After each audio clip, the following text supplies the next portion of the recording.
우리가 잘 쓰는 외래어 중에 프로와 아마추어라는 단어가 있습니다. 여러분은 프로와 아마추어의 차이를 아십니까? 물론 주요한 차이는 실력입니다. 실력이 출중한 사람을 프로라 하고 못 미치는 사람을 아마추어라고 합니다. 그런데 그 실력 외에도 프로와 아마추어를 구분하는 아주 결정적인 차이가 있습니다. 이 프로들의 하는 말들을 잘 들어보면 공통점이 하나 생기는데 그것은 바로 자세, 태도입니다. 우리가 프로의식이라는 말을 하지 않습니까? 이 프로의식이라는 게 결국 뭘까요? 그 분야에 임하는 자세가 프로다울 때 프로의식이라고 하지 않습니까? 자세, 태도는 참 중요합니다. 진짜 프로는 자세에서 시작한다 해도 과언이 아닙니다. 어떤 자세를 가지고 일정 기간 동안 노력할 때 그 사람이 실력을 갖게 되고 그 실력이 사람들에 의해서 인정될 때 그 사람은 프로라고 불리게 됩니다. 자세는 있지만 실력이 없다면 프로가 아니겠죠. 반면에 실력은 있지만 자세가 없다면, 자세가 잘못되었다면 사람들은 그를 프로답다라고 인정하지 않을 것입니다. 실력과 자세를 모두 갖춘 사람, 프로라 불릴 만하죠. 이 프로는 그런 면에서 이 자세 면에서는 상당히 아름답고 실력 면에서는 강한 사람이라고 할 수 있습니다. 근데 여러분, 신앙생활에도 프로, 아마추어가 있다는 것 아시나요? 프로 신앙인, 프로 크리스찬, 아마추어 신앙인, 아마추어 크리스찬이 있습니다. 누가 프로이고 누가 아마추어일까요? 교회를 오래 다니고 봉사를 많이 하고 성경을 많이 알고 그런 사람이 프로일까요? 교회를 처음 다니는 사람, 얼마 다니지 않은 사람, 예수님 믿은 지 얼마 되지 않은 사람은 모두 아마추어일까요? 그렇지 않습니다.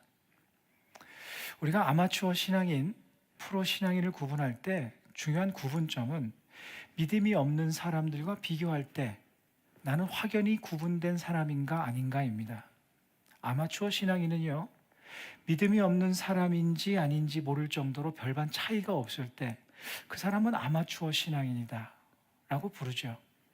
프로 신앙인은 믿음이 없는 사람들의 삶과 확연히 구분되는 믿음과 또 사랑과 소망과 이런 것들을 가지고 구분되는 삶을 살 때 그 사람은 정말 신앙인답다, 프로 신앙인이다 이렇게 말할 수 있습니다.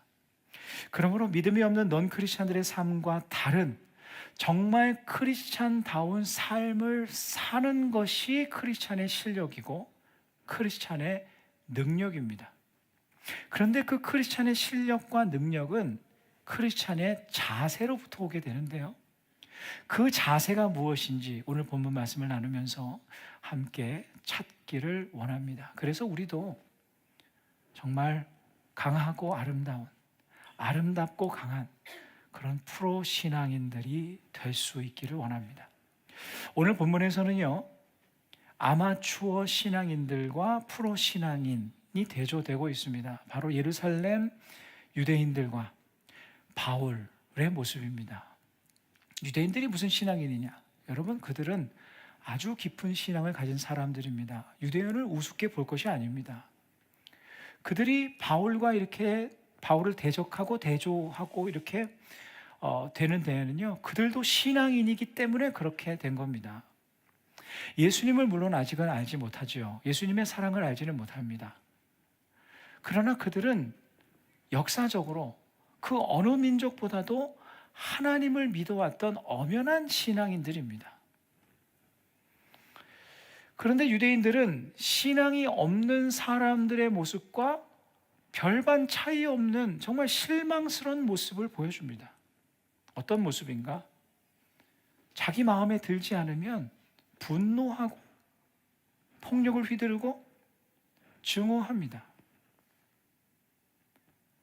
하나님과의 관계에서도 마찬가지입니다. 자신들의 소망과 기대를 따라 하나님께서 이루어주지 않으시면 불평하고 원망합니다. 하나님을 믿는다는 신앙인이 그런 모습을 보입니다. 누가 보아도 아마추어입니다.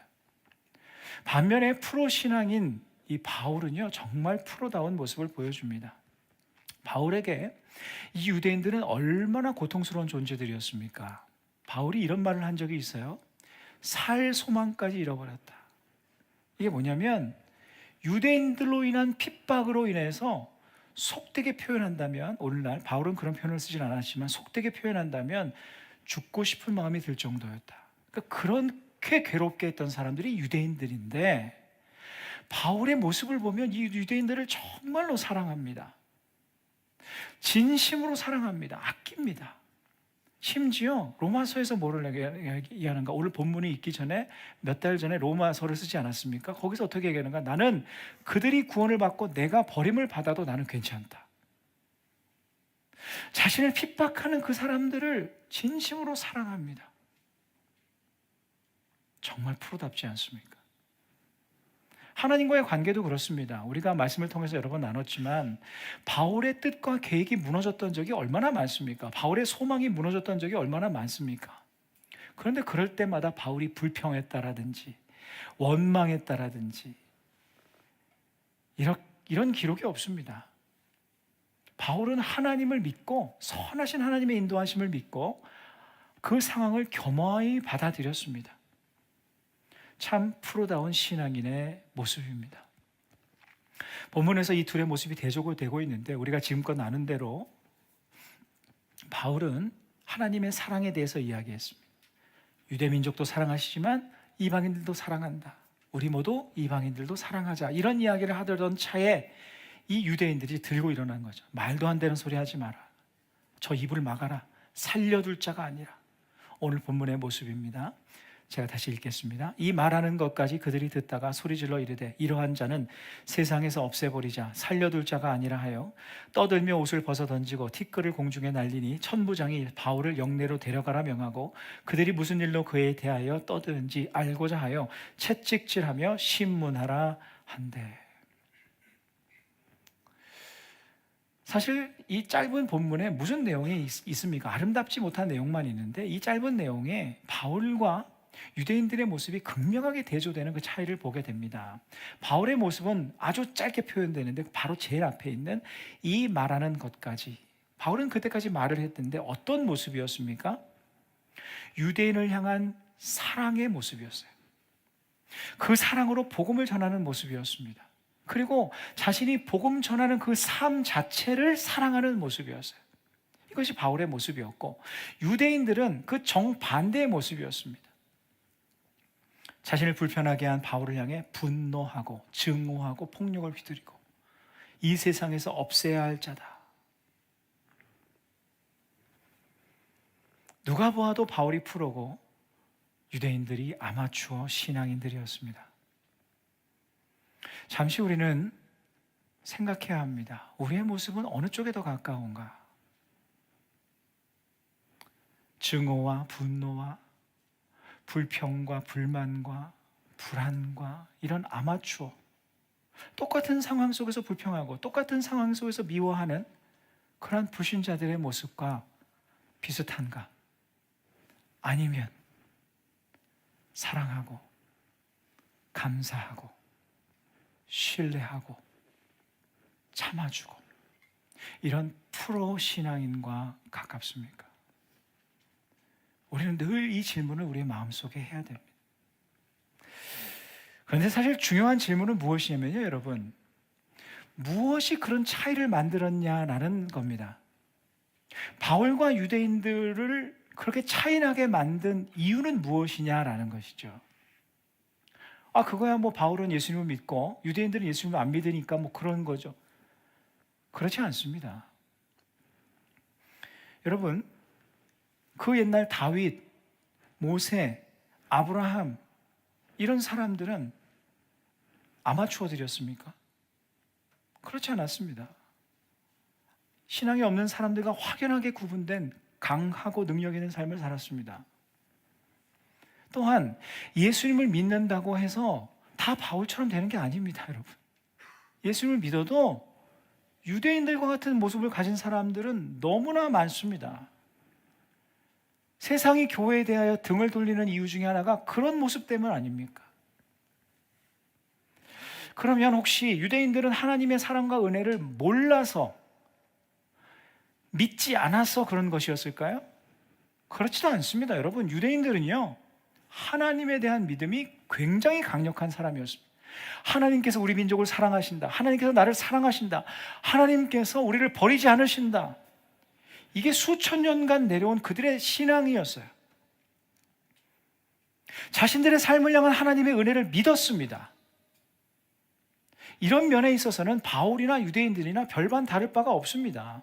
바울도 그들 무리 속에 있었던 사람이었어요. 똑같이 하나님의 사랑, 하나님의 은혜를 믿었습니다. 그런데 왜 그들은 아마추어 신앙인 같았을까요? 우리 오늘날 크리스천도 마찬가지입니다. 하나님의 사랑과 은혜를 몰라서 불신자들과 다름없는 아마추어 신앙인의 모습을 갖는 것이 아닙니다. 하나님의 사랑을 압니다. 나를 향한 하나님의 계획이 있다는 것도 압니다. 믿습니다. 그런데 내 삶의 모습은 너무 약합니다. 너무나 쉽게 무너집니다. 너무 아마추어 같이 될 때가 너무나 많습니다. 똑같이 불평하고 똑같이 원망하고 똑같이 증오하고 분노합니다. 물론 나와 다른 생각을 가진 사람이 불편한 것은 여러분 어떻게 보면 자연스러운 겁니다. 무시당하면 불편해질 수 있습니다. 어렵고 힘든 상황 속에서 얼마든지 원망하고 하나님께 불평하게 될 수도 있습니다. 그래도 된다라기보다 그럴 수 있다 겁니다. 우리도 연약한 사람이기 때문입니다. 그러나 그 모습이 신앙인다운 모습은 아니지 않습니까? 프로 신앙인다운 모습은 더더욱 아니지 않습니까?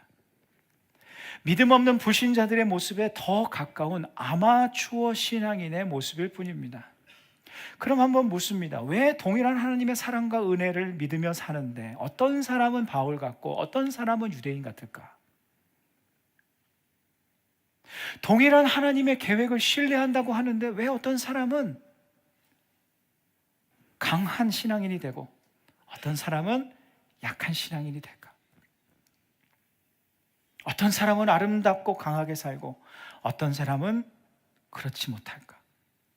어떤 사람은 겉으로는 강한데 그 속은 약한 믿음을 가진 사람, 유대인들처럼 되고 어떤 사람은 겉은 약한데 바울처럼 그 안은 강한 믿음의 사람이 될까?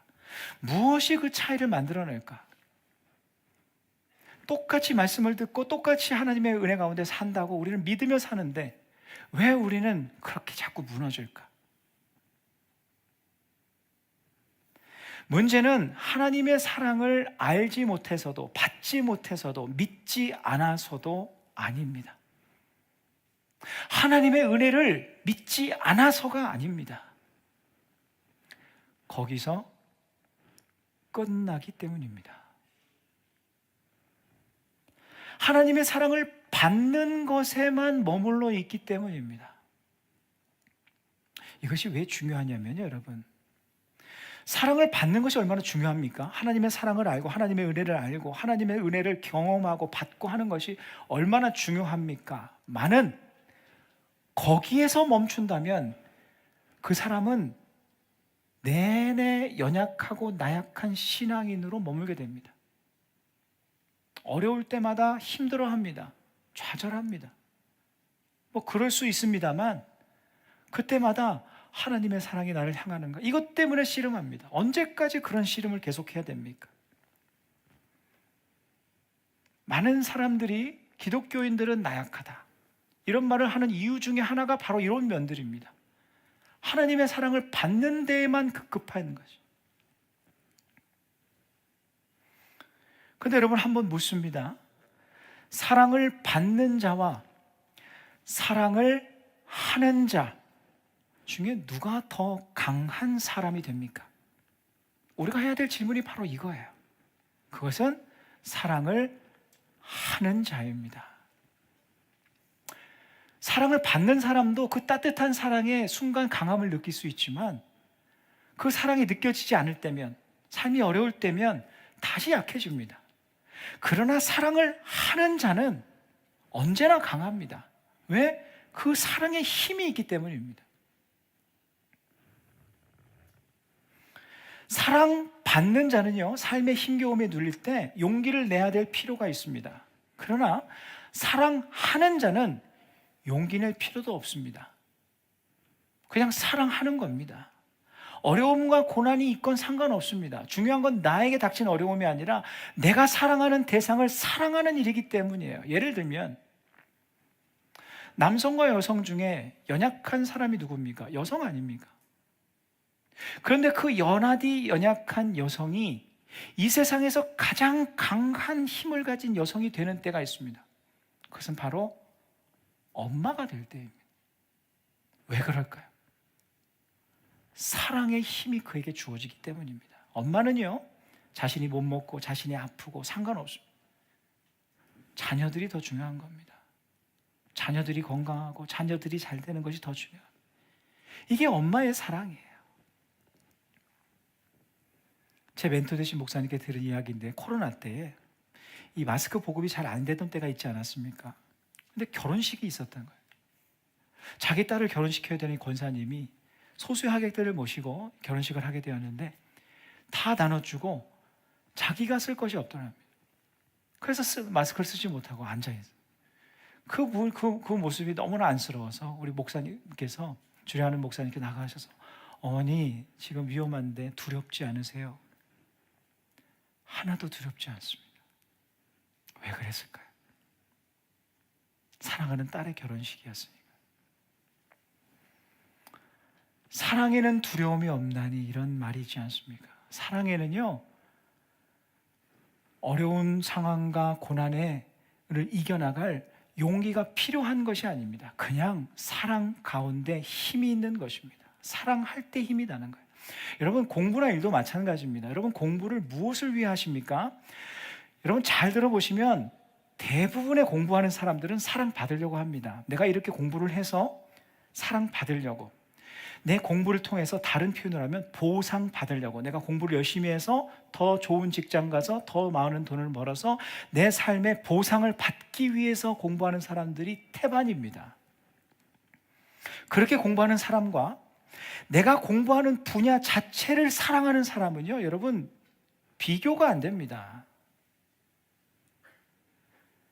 내가 공부한 대가로 보다 부유한 삶을 기대하는 사람은 자신의 학업을 수단으로 삼는 사람이요,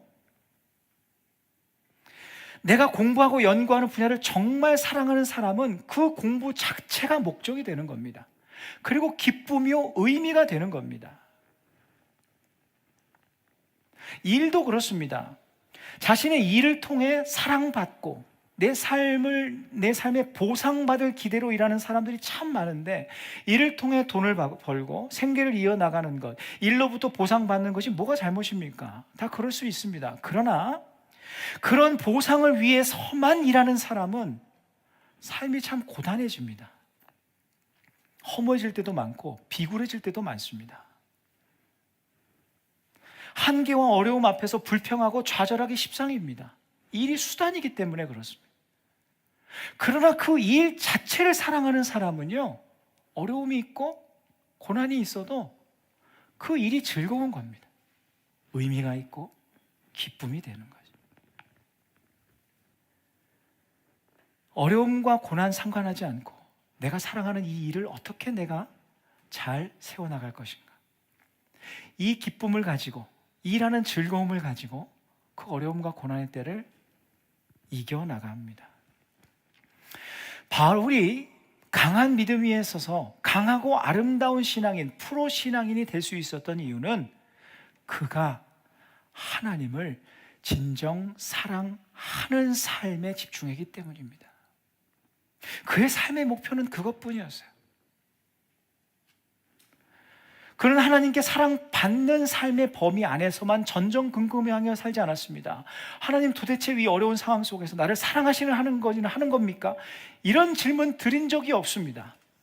의심한 적도 없어요. 하나님께서 나를 사랑하실까? 하나님께서 나를 돌보시는 거 의심하지 않았습니다. 그는 자신을 향한 하나님의 사랑과 은혜를 믿고, 조금 과장되게 제가 표현해 본다면 하나님의 사랑을 받는 일에는 거의 관심이 없었어요. 왜?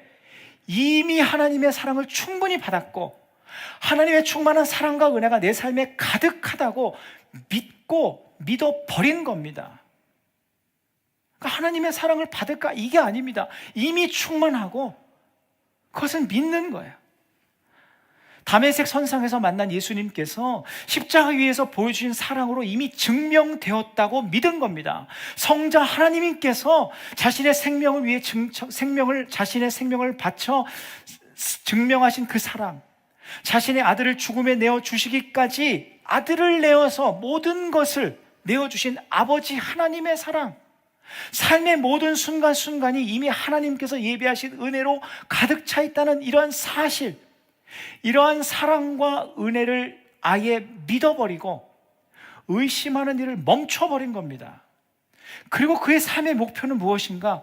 이 어마어마한 사랑을 내가 받았으니 이제부터 나의 삶은 하나님의 사랑이 고픈 것이 아니라 내가 하나님을 사랑하며 살아야지. 이 하나님을 사랑하며 살아야지. 그것이 삶의 목표요, 동기요, 동력이요, 그의 삶의 방향이 된 겁니다. 어려움과 고난은 나를 향한 하나님의 사랑의 계획과 인도하심에 맡기고 자신은 어떻게 이 상황에서 주님을 사랑할까? 그래서 그가 어려울 때마다 생각한 것이 무엇입니까? 나는 누구인가? 나의 사명은 무엇인가? 이 상황에서 내가 어떻게 복음을 전할 것인가? 다 하나님을 사랑하기 위한 몸부림이었습니다. 그것을 보여주는 말씀이 얼마 전에 우리가 나눴던 본문 사도행전 20장 24절의 말씀입니다. 내가 달려갈 길과 주 예수께 받은 사명 곧 하나님의 은혜의 복음을 증언하는 일을 마치려 하면은 나의 생명조차 조금도 귀한 것으로 여기지 아니하노라. 복음을 왜 증거하는 겁니까? 하나님을 사랑하니까. 사랑하는 하나님께서 기뻐하시는 거니까.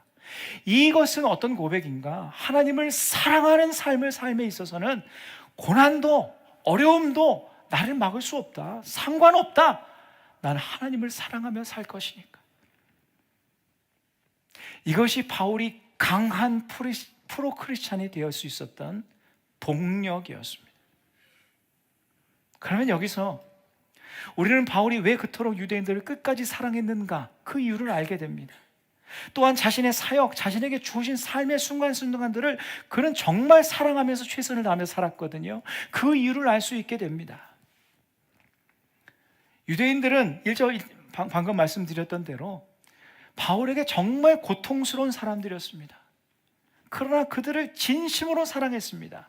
그 이유가 무엇이었습니까? 그들이 자신이 사랑하는 하나님의 사랑의 대상이었기 때문입니다. 사랑은요, 사랑하는 사람이 사랑하는 그 대상까지도 사랑하게 만드는 것이 사랑이기 때문입니다.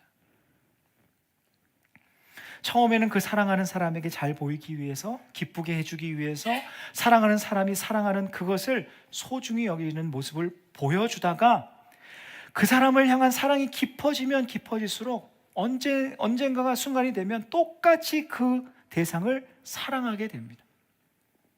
유럽의 한 마을에 꽃을 정말 사랑하는 아내와 꽃을 싫어하는 남편이 살았답니다. 근데 얼마 후에 꽃이 아니라 그 아내가 병으로 세상을 떠나게 됩니다. 그런데 이 남편의 행동이 이상합니다. 꽃을 그렇게 좋아하지 않던 남편이 매일 그전보다 더 열심히 그 꽃밭에 나아가서, 그 정원에 나아가서 꽃을 돌보는 겁니다. 사람들이 저 사람 미쳤다. 아내를 잃고 났더니 자기가 좋아하시던 꽃밭에 나가서 꽃을 저렇게 가꾼다. 왜 부인이 죽었는데 지금도 꽃을 가꾸느냐 묻는 사람들을 향해서 이 남편이 이런 말을 합니다. 나는 꽃을 좋아하지 않았지만 내 사랑하는 아내가 사랑한 것이 꽃이었기에 이 꽃들을 사랑하지 않을 수 없습니다. 꽃을 돌보는 것은 아내를 만나는 것이나 마찬가지입니다. 이 남편은 꽃을 통해서 자기가 사랑했던 아내를 보게 된 겁니다. 바울은 이 유대인들, 자신을 미워하고 증오하고 자신에게 폭력을 휘두르고 이런 유대인들이었지만 그들을 생각할 때마다 그들을 진심으로 사랑하시는 하나님이 보였던 겁니다. 그런 그들을, 또한 이방인들을 사랑하지 않을 수 없었습니다. 또한 바울이 그에게 주어진 삶과 사역과 일과 이런 것들을 왜 그토록 사랑했는지 여러분 보십시오. 사랑하면 그 사랑하는 사람이 준 선물을 귀하게 여기게 되지 않습니까? 링컨 대통령은요, 중요한 자리만 있으면 메고 나갔던 똑같은 넥타이가 있었답니다. 징크스 때문이 아니라 그 넥타이에 스토리가 있었습니다. 사람들이 막 비웃습니다. 당신 대통령이 되어서도 왜 그런 것들을, 그런 허름한 낡아 빠진 그런 넥타이를 메고 다닙니까? 링컨 대통령이 그 넥타이를 고집했던 이유는 자신의 가난한 변호사 시절에 자신의 사랑하는 아내가 그 헌신하고 고생하면서 돈을 아끼고 모아서 사준 그 넥타이였기 때문이라고 합니다. 넥타이가 뭐가 그렇게 소중합니까? 하지만 사랑하는 아내의 선물이기 때문에 소중하게 여긴 겁니다. 바울에게 있어서 자신에게 허락하신 삶, 사역, 모든 삶의 순간은 자신의 것이 아니라 자신을 그토록 사랑하시는, 자신이 그토록 사랑하는 하나님께서 주신 소중한 선물이었기 때문에 그 삶을 대충 살지 않았습니다.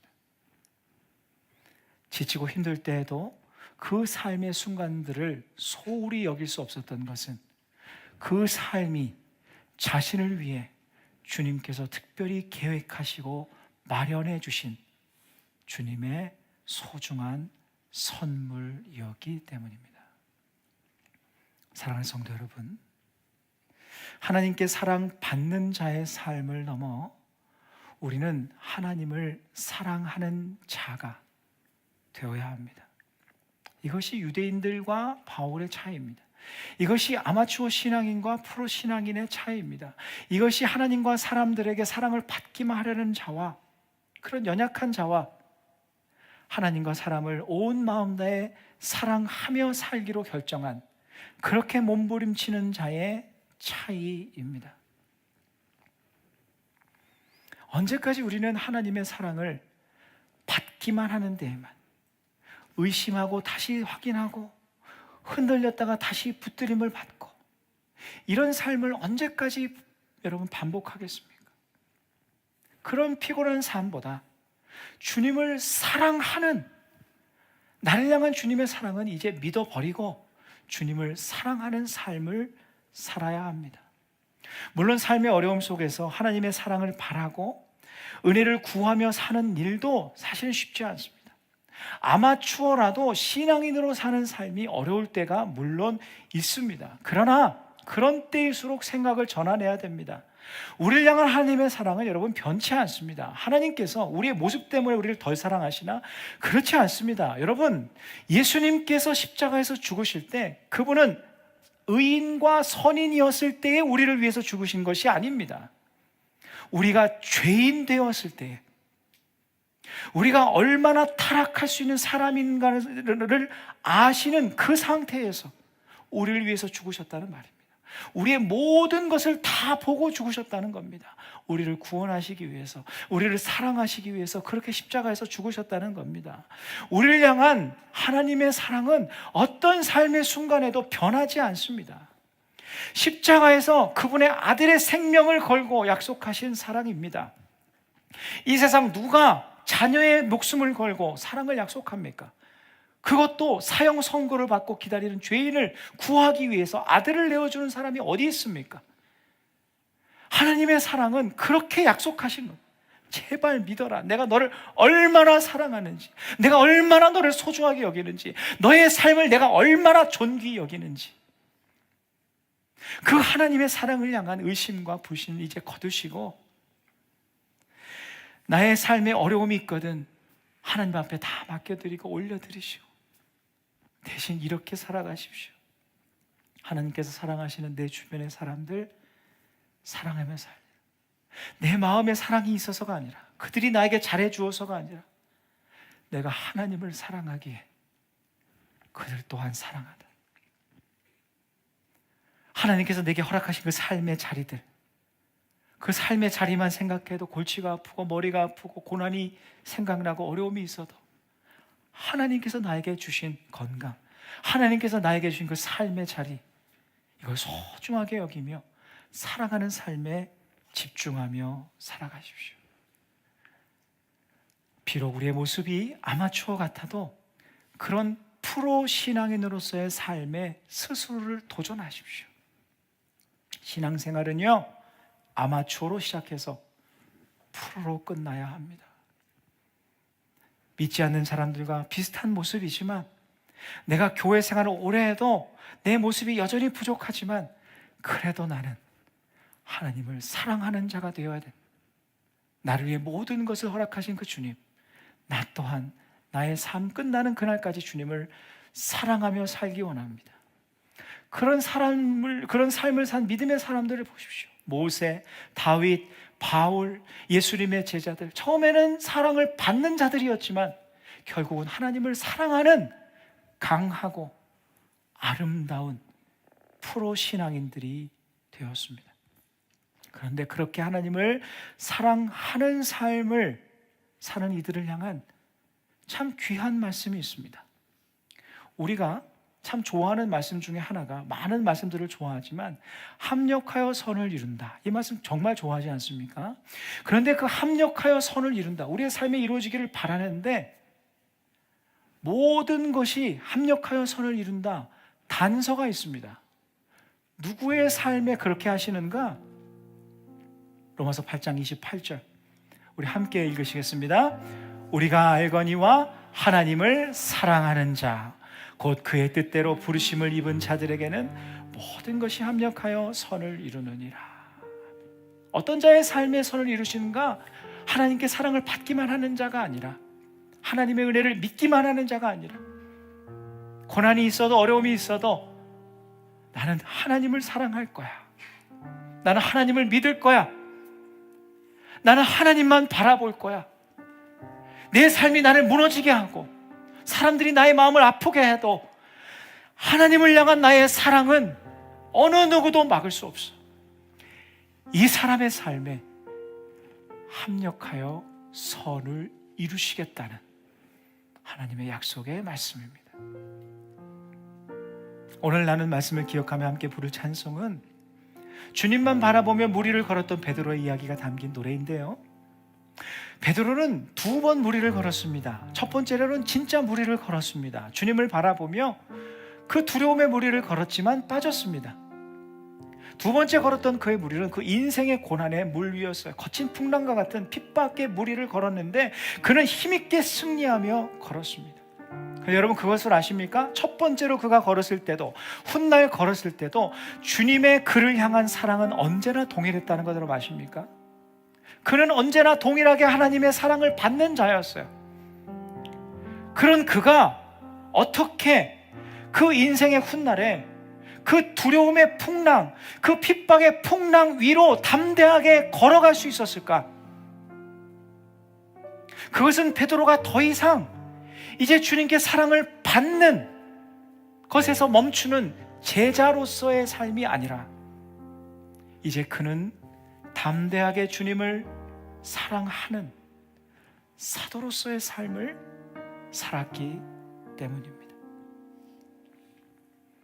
그래서 인생의 거친 풍랑들은 주님의 사랑에 맡겨드리고 주님을 향한 사랑의 일념으로 사랑하는 주님만 바라보면서 주님을 향해서, 풍랑이 있어도 나는 주님을 향해 갈 거야, 어려움이 있어도 나는 주님만 바라보며 사랑하는 주님과 눈을 맞추며 살 거야, 이랬기에 베드로가 그 인생의 거친 풍랑 위도 걸어갈 수 있었던 겁니다. 여러분, 사랑하며 축복합니다.